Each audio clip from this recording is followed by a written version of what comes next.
ಈಗಾಗಲೇ ನಮ್ಮ ರಾಷ್ಟ್ರೀಯ ಕಾಂಗ್ರೆಸ್ ಅಧ್ಯಕ್ಷ ಸನ್ಮಾನ್ಯ ಮಲ್ಲಿಕಾರ್ಜುನ್ ಖರ್ಗೆ ಅವರು ಹೇಳಿದ್ದಾರೆ, ಯಾರೂ ಕೂಡ ಇದರ ಬಗ್ಗೆ ಮಾತಾಡಬಾರ್ದಂಥ ನಿರ್ದೇಶನ ಕೂಡ ಕೊಟ್ಟಿದ್ದಾರೆ. ಅಂತಿಮವಾಗಿ ಏನು ತೀರ್ಮಾನ ಆಗೋದು ಪಕ್ಷದ ಹೈಕಮಾಂಡ್ ಡೆಲ್ಲಿಯವರು. ಅದರಿಂದ ಈಗ ಮುಖ್ಯಮಂತ್ರಿಗಳು ಬಜೆಟ್ಗೆ ತಯಾರಿ ಮಾಡ್ತಾ ಇದ್ದಾರೆ. ಡಿ ಕೆ ಶಿವಕುಮಾರ್ ಪಕ್ಷ ಸಂಘಟನೆ ಮತ್ತು ಸರ್ಕಾರದ ಉಪಮುಖ್ಯಮಂತ್ರಿಯಾಗಿ ಕೆಲಸ ಮಾಡ್ತಾ ಇದ್ದಾರೆ. ಆ ಹಿನ್ನೆಲೆಯಲ್ಲಿ ಸರ್ಕಾರ ನಡೀತಾ ಇದೆ, ಪಕ್ಷ ಕೂಡ ಬಲಿಷ್ಠವಾಗಿ ಕೆಲಸ ನಡೀತಾ ಇದೆ ಪಕ್ಷದಲ್ಲೂ ಕೂಡ. ಒಬ್ಬರಿಗೆ ಒಂದೇ ಹುದ್ದೆ ಸರ್. ಈಗ ಡಿ ಕೆ ಶಿವಕುಮಾರ್ ಒಂದು ಕಡೆ KPCC ಅಧ್ಯಕ್ಷರು ಹೌದು ಮತ್ತು ಮಂತ್ರಿಗಳು ಹೌದು. ಈಗ ಸತೀಶ್ ಜಾರಕಿಹೊಳಿ ಅವರ ವಾದ ಏನಂದ್ರೆ ಒಬ್ಬರಿಗೆ ಒಂದೇ ಹುದ್ದೆ ಇರಲಿ ಅಂತ. ಈ ತೀರ್ಮಾನಗಳೆಲ್ಲ ಪಕ್ಷದ ವರಿಷ್ಠರು ಮಾಡ್ತಾರೆ. ಯಾಕಂತ ಹೇಳಿದ್ರೆ ಎಲ್ಲ ಚರ್ಚೆ ಮಾಡಿ ಚಿಂತನೆ ಮಾಡಿ ಏನು ಮಾಡಬೇಕು ಮುಂದಿನ ದಿನಗಳಲ್ಲಿ. ಮೊನ್ನೆ ಕೂಡ ಗುಲ್ಬರ್ಗದಲ್ಲಿ ಸನ್ಮಾನ್ಯ ಅಧ್ಯಕ್ಷಗಳು ಸಾಕಷ್ಟು ವಿಚಾರಗಳು ಹೇಳಿದ್ದಾರೆ. ಅದು ತೀರ್ಮಾನ ಅಂತಿಮವಾಗಿ ಡೆಲ್ಲಿ ಮಾಡ್ತಾರೆ. ಈ ರಾಜ್ಯದಲ್ಲಿ ಮಾಡುವಾಗ ರಾಜ್ಯದ ಮುಖಂಡರು ಕರೆದು ಚರ್ಚೆ ಮಾಡ್ತಾರೆ. ಖರ್ಗೆ ಅವರು ಏನು ಮಾತಾಡಬಾರ್ದು ಪಕ್ಷದ ಆಂತರಿಕ ವಿಚಾರಗಳ ಬಗ್ಗೆ, ಬೆಳವಣಿಗೆಗಳ ಬಗ್ಗೆ ಅಂತ ಹೇಳ್ತಾರೆ. ಬಟ್ ಕೆಲವೊಂದು ಅಧ್ಯಕ್ಷರು ಇವರು ನಾಯಕರಲ್ಲಿ ಆಕಾಂಕ್ಷೆ ವ್ಯಕ್ತಪಡಿಸುವಂಥ ಈ ದಲಿತರ ಶೋಷಣೆಯ ಸಮಾವೇಶ ನೆಪದಲ್ಲಿ ಈ ರೀತಿ ಇದು ಕೆಲವು ಮುಖಂಡರುಗಳು ಕೆಲವು ವೈಯಕ್ತಿಕ ಅಭಿಪ್ರಾಯಗಳನ್ನು ಹೇಳಿದ್ದಾರೆ. ಅದು ಅಂತಿಮವಾಗಿ ಪಕ್ಷದ ವರಿಷ್ಠ ತೀರ್ಮಾನ ಅಂತಿಮ. ಅದರಿಂದ ಕೆಲವು ವೈಯಕ್ತಿಕ ಮುಖಂಡರುಗಳು ಹೇಳಿರ್ಬೋದು ಅವರ ವಿಚಾರಗಳನ್ನು. ಕೊನೆಗೆ ತೀರ್ಮಾನ ಮಾಡೋದು ಪಕ್ಷದ ಹೈಕಮಾಂಡ್. ಜಾರಕಿಹೊಳಿ ಅವರು ಒಂದು ಮಾತು ಹೇಳ್ತಾರೆ ಸರ್, ಸಿದ್ದರಾಮಯ್ಯನವರು ಮುಂದಿನ ಇಲೆಕ್ಷನ್ಗೂ ನಮ್ಗೆ ಬೇಕು, ಅವ್ರ ರಾಜಕೀಯ ನಿವೃತ್ತಿ ಆದರೂ ಪಕ್ಷದ ಜೊತೆಗಿರಬೇಕು, 2022 ಚುನಾವಣೆಯನ್ನು ಅವ್ರ ನೇತೃತ್ವದಾಗ ನಾವು ಎದುರಿಸ್ತೀವಿ ಅಂತ ಇವತ್ತು ಹೇಳಿದಾರ ಚೆಕ್ ಮಾಡ್ಕೊಂಡು. ಈಗ ರೀಶಫಲ್ ಆದರೆ ಸಲೀಂ ಅಹ್ಮದ್ ಅವರು ಮಂತ್ರಿ ಆಕಾಂಕ್ಷಿನ.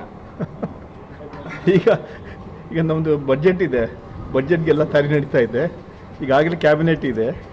ನಾನು ಮುಂಚೆನೇ ಹೇಳಿದೆ, ಯಾಕಂದರೆ ಈ ವಿಚಾರಗಳೆಲ್ಲ ತೀರ್ಮಾನ ಮಾಡ್ತಾರೆ ವರಿಷ್ಠರು. ಬಟ್ ಒಂದು ಹೇಳ್ತಾ ಇದ್ರು ಜನರಲ್ಲಿ, ಈ 2 ವರ್ಷ ಆದಮೇಲೆ ರೀಕಾನ್ಸ್ಟಿಟ್ಯೂಟ್ ಆಗುತ್ತೆ, 2 ವರ್ಷ ಆದಮೇಲೆ ಮೇಗೆ ಬಹುಶಃ 2 ವರ್ಷ ಕಂಪ್ಲೀಟ್ ಆಗುತ್ತೆ ನಮ್ಮ ಸರ್ಕಾರದ್ದು, ಅವಾಗ ಕ್ಯಾಬಿನೆಟ್ ಇಶ್ಯೂ ಆಗ್ಬೋದು ಅಂತ ಮಾತನ್ನು ಹೇಳ್ತಾ ಇದ್ದಾರೆ. ಆಗ್ಲೂಬಹುದು 2 ವರ್ಷ ಆದಮೇಲೆ. ಈಗ ಕಾಂಗ್ರೆಸ್ಗೆ ಅರ್ಧದಷ್ಟು ಬೆಂಬಲ ಕೊಟ್ಟಿರ್ತಕ್ಕಂಥದ್ದು ನಿಮ್ಮ ಸಮುದಾಯವನ್ನು ಈಗ ಕೈ ಹಿಡಿಬೇಕು, ಕಾಂಗ್ರೆಸ್ ಪಕ್ಷವು ಕೈ ಹಿಡಿಬೇಕಾದಂಥ ಅನಿವಾರ್ಯತೆ ಇದೆ. ಮತ್ತೆ ಈಗ KPCC ಅಧ್ಯಕ್ಷರು ದಲಿತರಾಗಲಿ, STಗಳಾಗಲಿ ಮತ್ತು ಅಲ್ಪಸಂಖ್ಯಾತರು ಯಾಕೆ ಆಗಬಾರ್ದು? ಯಾವುದಕ್ಕೆ ಈ KPCC ಅಧ್ಯಕ್ಷ ಸ್ಥಾನವನ್ನು ಅಲ್ಪಸಂಖ್ಯಾತರಿಗೆ ಯಾಕೆ ಕೊಡಬಾರ್ದು? ನಾನು ಹೇಳೋದಲ್ಲ, ಅದೆಲ್ಲ ತೀರ್ಮಾನಗಳು ಈಗ ಇಲ್ಲಿ ಹೇಳೋಕ್ಕೆ ಸಾಧ್ಯ ಆಗೋದಿಲ್ಲ. ಯಾಕಂತ ಹೇಳಿದ್ರೆ ಎಲ್ಲ ಚರ್ಚೆ ಮಾಡಿ ಕೊನೆಗೆ ಹೈಕಮಾಂಡ್ ಡಿಸೈಡ್ ಮಾಡುತ್ತೆ ಯಾರು ಬ್ಯಾಗ್ ಮಾಡಬೇಕು ಅಂತ. ಈಗ ಸದ್ಯಕ್ಕೆ ಡಿ ಕೆ ಶಿವಕುಮಾರ್ ಅಧ್ಯಕ್ಷರಾಗಿದ್ದಾರೆ, ಈಗ ಸಿದ್ದರಾಮಯ್ಯ ಮುಖ್ಯಮಂತ್ರಿ ಆಗಿದ್ದಾರೆ, ಕೆಲಸ ಮಾಡ್ತಾರೆ. ಇದು ಮಂತ್ರಿಮಂಡಲ ಯಾವಾಗ ಮಾಡಬೇಕಂತ ಅದು ಮುಖ್ಯಮಂತ್ರಿಗೆ ಹೈಕಮಾಂಡ್ ಬಿಟ್ಟ ವಿಚಾರ. ಇವನು ನನ್ನ ಬಗ್ಗೆ ಕೇಳಿದ್ರಿ, ಯಾವ ಜವಾಬ್ದಾರಿ ಕಾಂಗ್ರೆಸ್ ಕೊಟ್ಟರು ಕೂಡ ನಾವು ಮುಂಚೆನೂ ಮಾಡ್ತಾ ಇದ್ದೀವಿ, ಇವಾಗಲೂ ಮಾಡ್ತೀವಿ, ಮುಂದೆ ಕೂಡ ಮಾಡ್ತೀವಿ. ಮಂತ್ರಿ ಸ್ಥಾನ ಸಿಕ್ಕರೆ ನಿಭಾಯಿಸ್ತೀವಿ, ಅದು ಒಂದು ಕರ್ತವ್ಯ ಅಂತ ನಾವು ಮಾಡ್ಕೊಡ್ತೀವಿ. ಸರ್, ವೈಯಕ್ತಿಕವಾಗಿ ಸಲೀಂ ಅಹ್ಮದ್ ಅವರ ಅಭಿಪ್ರಾಯ ಏನು ಸರ್ ಬೆಳವಣಿಗೆಗಳ ಬಗ್ಗೆ? ಬೆಳವಣಿಗೆ ಬಗ್ಗೆ ನಾನು ಫಸ್ಟ್ ಲೈನಲ್ಲೇ ಹೇಳಿದೆ, ಕಾಂಗ್ರೆಸ್ ಅಧ್ಯಕ್ಷರು ಫರ್ಮಾನ್ ಕೊಟ್ಟಿದ್ದಾರೆ, ಯಾರು ಕೂಡ ಪಕ್ಷದ ಆಂತರಿಕ ವಿಚಾರಗಳನ್ನು ಮಾಡಬೇಡಿ ಅಂತ ಖರ್ಗೆ ಸಾಹೇಬ್ರಿಗೆ ಆಗಲೇ ಹೇಳಿದ್ದಾರೆ. ಅದರಿಂದ ನಾವೆಲ್ಲ ಪಕ್ಷದ ಕಾರ್ಯಕರ್ತರು, ನಾವೆಲ್ಲ ಪಕ್ಷದ ಯಾವತ್ತೂ ಕೂಡ ಹೈಕಮಾಂಡ್ ವಿಚಾರಗಳನ್ನು ಹೇಳಿದ ಮೇಲೆ ನಾವು ನಮ್ಮ ಲಿಮಿಟಲ್ಲಿ ನಾವು ಇರ್ತೀವಿ. ಅದರಿಂದ ಕೆಲವು ವಿಚಾರ ಹೇಳಲಿಕ್ಕೆ ಕಷ್ಟ ಆಗುತ್ತೆ. ನಿಮ್ಮನ್ನು ಯಾಕೆ ಕೇಳ್ತಿದ್ದೀವಿ ಅಂದರೆ, ನೀವು ಒಬ್ಬ ಅಲ್ಪಸಂಖ್ಯಾತ ಸಮುದಾಯದ ನಾಯಕರಾಗಿ ಅಲ್ಪಸಂಖ್ಯಾತ ಸಮುದಾಯದ ಅಧ್ಯಕ್ಷರಾಗಬೇಕಂತ ನಿಮ್ಮ ಒತ್ತಾಯ ಅಥವಾ ಏನಾದರೂ ಇದೆಯಾ ಅಂತ, ಅದಕ್ಕೆ ನಿಮ್ಮನ್ನು ಕೇಳ್ತಿದ್ದೀವಿ ಸಮುದಾಯದ ನಾಯಕರಾಗಿ.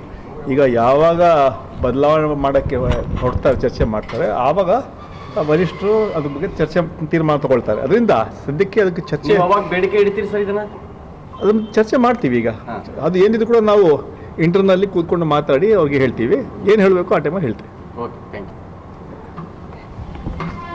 ನೀವು ನೋಡ್ತಿದ್ದೀರಾ, ಇದು News 88 ಕನ್ನಡ, ಸುದ್ದಿಯ ಜೊತೆ ಸದಾ ನಿಮ್ಮೊಂದಿಗೆ.